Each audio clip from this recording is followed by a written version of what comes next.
Bismillah, Bismillahirrahmanirrahim. Bismillahirrahmanirrahim. Assalamualaikum warahmatullahi wabarakatuh. Alhamdulillah, alhamdulillahillazi hadana lihaza wa ma kunna linahtadiya laula an hadanallah. Asyhadu an la ilaha illallah, asyhadu anna Muhammadar Rasulullah.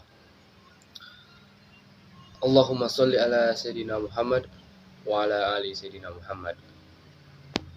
Yang pertama, marilah kita panjatkan puji syukur kita kehadirat Allah Subhanahu wa taala yang mana telah memberikan kita kesehatan serta nikmat serta kesehatan sehingga kita bisa laksanakan kegiatan sehari-hari kita dengan aman sentosa atas nikmat rizkinya.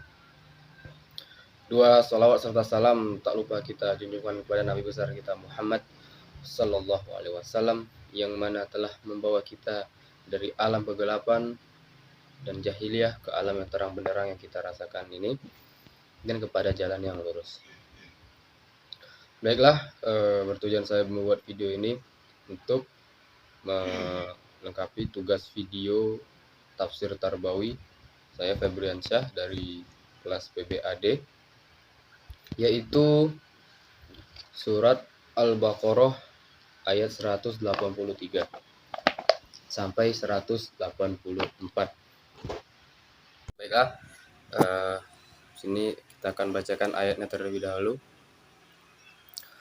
A'udzu billahi minasyaitonir rajim. Bismillahirrahmanirrahim. Ya ayyuhallazina amanu kutiba alaikumusyiyamu kama kutiba alal ladzina min qablikum la'allakum tattaqun. Ayyaman ma'dudat. Faman kana minkum maridun aw ala safarin fa'iddatun min ayyamin ukhra. Wa 'alal ladzina yutiqunahu fidyatun ta'amun miskin. Faman tatawwa'a khairan fahuwa khairul lah. Wa an tasumu khairul lakum in kuntum ta'lamun. Sadaqallahul azim. Baiklah, tadi adalah surat Al-Baqarah 183 sampai 184. Yang pertama itu ada surat ayat 183. Ya ayyuhallazina amanu kutiba alaikumussyiyam kama kutiba alal ladzina min qablikum la'allakum tattaqun. Yang artinya, hai orang-orang yang beriman, diwajibkan atas kamu berpuasa sebagaimana diwajibkan atas orang-orang sebelum kamu agar kamu bertakwa.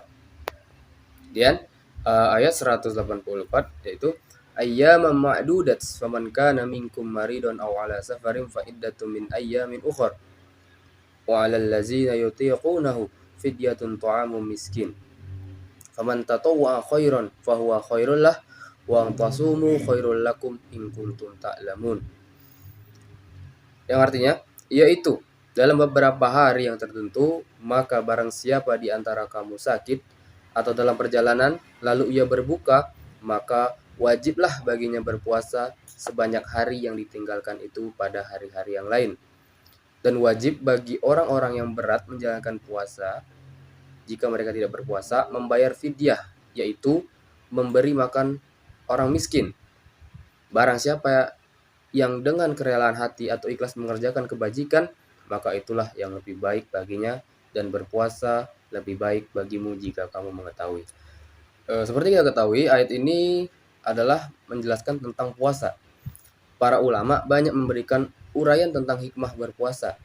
Misalnya, untuk mempertinggi budi pekerti, menimbulkan kesadaran dan kasih sayang terhadap orang-orang miskin, orang-orang lemah yang tidak mampu memenuhi kebutuhan hidupnya, melatih jiwa dan jasmani, menambah kesehatan, dan lain sebagainya. Uraian seperti di atas tentu ada benarnya, walaupun tidak mudah dirasakan oleh setiap orang. Karena lapar, haus, dan lain-lain akibat berpuasa tidak selalu mengingatkan kepada penderitaan orang lain, malah bisa mendorongnya untuk mencari dan mempersiapkan bermacam-macam makanan pada siang hari untuk melepaskan lapar dan dahaganya di kala berbuka pada malam harinya. Begitu juga tidak akan mudah dirasakan oleh setiap orang berpuasa bahwa puasa itu membatalkan kesehatan. Walaupun para dokter telah memberikan penjelasan secara ilmiah bahwa berpuasa memang benar-benar dapat menyembuhkan sebagian penyakit. Tetapi ada pula penyakit yang tidak boleh berpuasa atau penyakit yang tidak diperbolehkan untuk orang berpuasa. Kalau diperhatikan perintah berpuasa bulan Ramadan ini, maka pada permulaan ayat 183 secara langsung Allah menunjukkan perintah wajib itu kepada orang-orang yang beriman. Bagaimana juga berpuasa kita ketahui yaitu menahan dari segala hawa nafsu, dari makan, dari lisan dan lain sebagainya, dari sifat, dari perbuatan kita yang tidak bagus, maka jangan kita ikutkan, jangan kita lakukan. Sebenarnya tadi Allah menjelaskan untuk orang yang beriman, ya ayyuhallazina amanu, orang yang beriman akan patuh melaksanakan perintah berpuasa dengan sepenuh hati karena ia merasa kebutuhan jasmaniah dan rohaniah adalah dua unsur yang pokok bagi kehidupan manusia yang harus dikembangkan dengan bermacam-macam latihan agar dapat dimanfaatkan untuk ketentraman hidup yang bahagia di dunia dan di akhirat. Pada ayat ini Allah mewajibkan puasa kepada semua manusia yang beriman sebagaimana diwajibkan kepada umat-umat sebelum mereka agar mereka menjadi orang yang bertakwa. Jadi, puasa sungguh penting bagi kehidupan orang yang beriman dan kepercayaan pada masa sekarang ini. Dijumpai bahwa puasa salah satu ajaran yang umum untuk menahan hawa nafsu dan lain sebagainya. Perintah berpuasa diturunkan pada bulan Sya'ban tahun kedua Hijriah ketika Nabi Muhammad SAW mulai membangun pemerintahan yang berwibawa dan mengatur masyarakat baru. Maka dapat dirasakan bahwa puasa itu sangat penting, artinya dalam bentuk manusia yang dapat menerima dan melaksanakan tugas-tugas suci besar. Sebagaimana juga Allah merintahkan kita berpuasa seperti orang-orang terdahulu. Jadi orang-orang terdahulu juga diperintahkan puasa, yaitu orang-orang yang beriman pada zaman dahulu.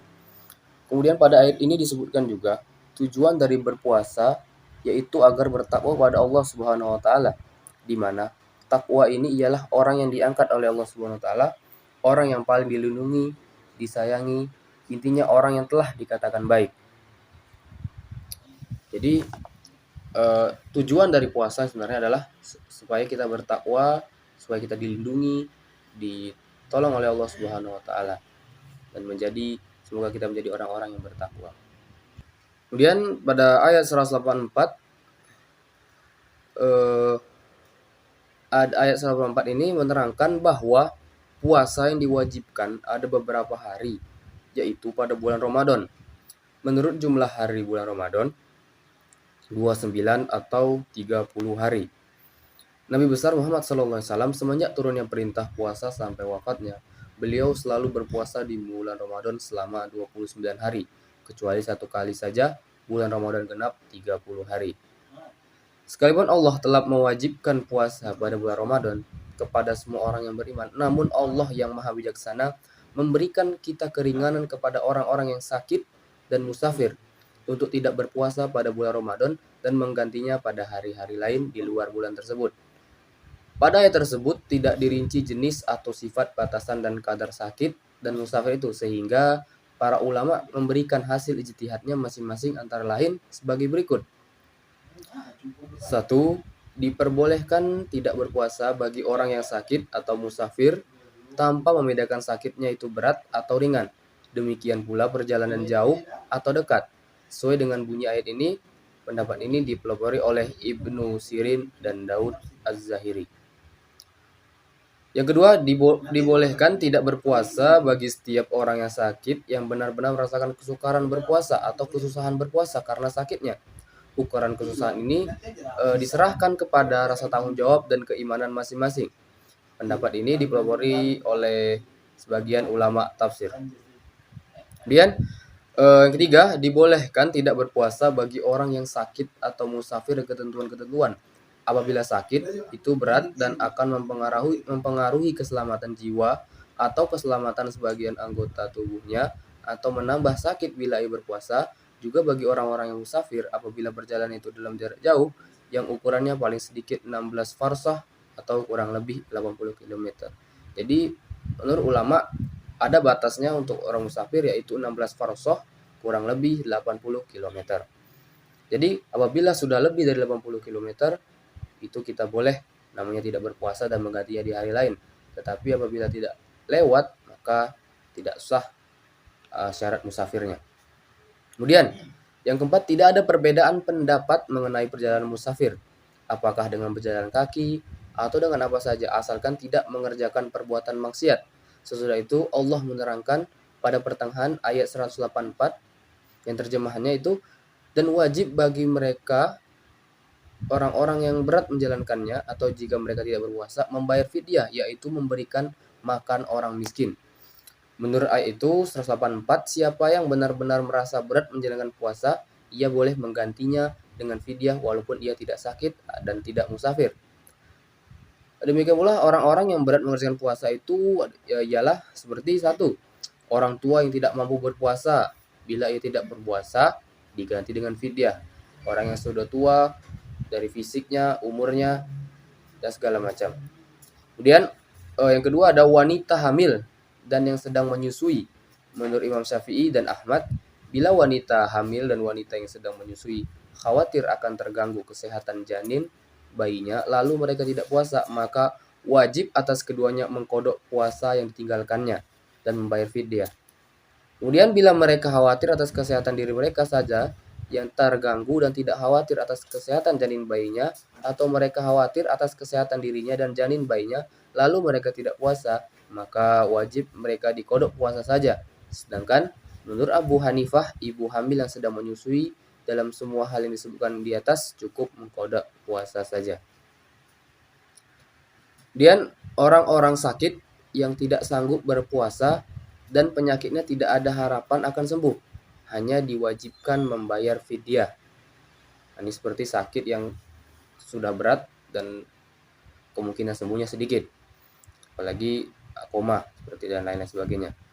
Kemudian mengenai buruh dan petani yang penghidupannya hanya dari hasil kerja keras dan membanting tulang setiap hari, dalam hal ini ulama fikih mengungkapkan pendapat sebagai berikut. Ibnu Hajar dalam Imam Al-Azhari telah memberi fatwa, sungguhnya wajib bagi orang-orang pengetam padi dan sebagainya dan yang serupa dengan mereka berniat puasa setiap malam Ramadan apabila pada siang harinya ia ternyata mengalami kesusahan atau penderitaan yang berat, maka ia boleh berbuka puasa. Kalau tidak demikian, ia tidak boleh berbuka. Kemudian kalau seseorang yang pencarian tergantung kepada suatu pekerjaan berat untuk menutupi kebutuhan hidupnya atau kebutuhan hidup orang-orang yang harus dibiayainya di mana ia tidak tahan berpuasa, maka ia boleh berbuka pada waktu itu.